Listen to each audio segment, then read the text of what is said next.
Have you ever wondered if it's truly possible to just disappear in our world of constant surveillance, where every phone tracks our location and cameras watch our every move? It seems impossible. And yet, that's exactly what happened in a quiet, ordinary American city in the early 2000s. This isn't a story from a bygone era. It's a modern mystery that defies all explanation. A case that seems to have been erased from history itself. The city where this occurred was the kind of place you'd imagine is safe. Low crime rates, friendly neighbors, a place where everyone felt secure. The man at the heart of this story, let's call him Mark, was the definition of ordinary. He was in his late 30s, had a stable office job, and lived a life of routine. Every single day was nearly identical.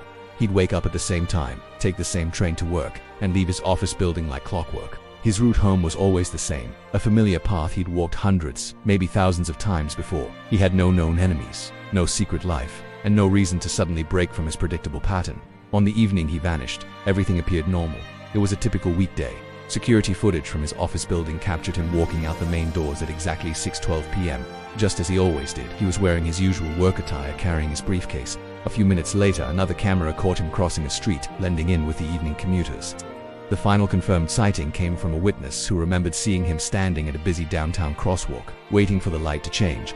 He was just another face in the crowd, moments away from stepping into oblivion, and that was it. That was the last time anyone ever saw him. When Mark didn't return home that night, his family wasn't immediately alarmed. He was a responsible adult.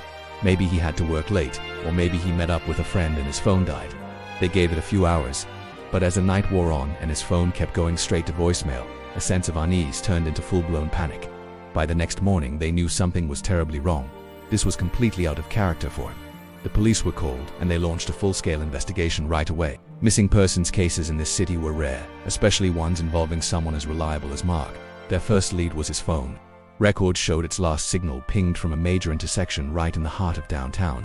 This was a stroke of luck, or so they thought. That area was one of the most monitored in the entire city, blanketed with surveillance cameras on traffic lights, storefronts, and public buildings.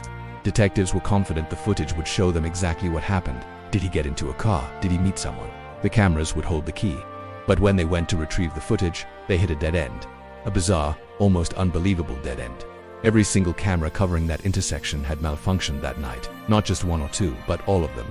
Some had inexplicably shut down, others recorded nothing but static.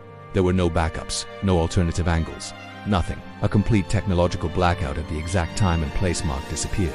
At first, investigators chalked it up to a freak coincidence, a one-in-a-million technical glitch. But as the investigation deepened, the coincidences started to pile up, painting a much more sinister picture. The search for Mark continued for weeks, with his face plastered on news channels and telephone poles. The public was on high alert, but no credible tips came in. It was as if he had simply vanished into thin air the moment he reached that crosswalk. Then, about a month into the investigation, there was a major break in the case, or what seemed like one. His car was discovered. It was found parked neatly on the shoulder of a quiet rural road, nearly 50 miles outside the city limits. The location was remote, a place Mark had no reason to be. The condition of the car only deepened the mystery. The doors were locked. There was no sign of forced entry or any damage to the vehicle. Inside, things were even stranger. His wallet was sitting on the passenger seat, completely untouched. His driver's license, credit cards, and even a significant amount of cash were all there. But his keys and his phone were gone. Forensics teams swarmed the vehicle, but they found nothing. No signs of a struggle, no foreign DNA, no fingerprints other than Mark's own. The car looked as if someone had driven it there, parked it carefully, locked the doors, and simply walked away. It felt staged, almost as if it was intentionally left to be found, a deliberate clue that led nowhere. With this new, baffling piece of evidence, investigators were forced to reevaluate everything. They explored every possible theory, but none of them fit the facts. First, they considered a voluntary disappearance. Did Mark decide to walk away from his life? This seemed highly unlikely. He hadn't emptied his bank accounts. In fact, there had been no financial activity at all. He had left behind future plans, concert tickets for the following month, and a project at work he was excited about. He hadn't sent any cryptic messages to friends or family. He simply ceased to exist. So, what about an abduction? This theory also fell apart under scrutiny. A kidnapping at a busy downtown intersection during rush hour would have surely drawn attention. Yet, there were no witnesses who saw anything unusual. There was no ransom demand. And the state of his car didn't suggest a violent struggle. It was clean, orderly, and peaceful. It didn't make sense. Every lead the police pursued ended in a paradox, a contradiction that defied logical explanation. Years went by. The case grew cold, eventually being moved to a dusty filing cabinet in the back of the station. The media forgot his name, and the city moved on. But for his family and the few detectives who could never shake the case, the questions lingered. What really happened at that intersection? How could every single camera fail at the same time? Why was his car left in such a peculiar state, so far from where he was last seen? Some of the original investigators, now retired, have spoken off the record about the case.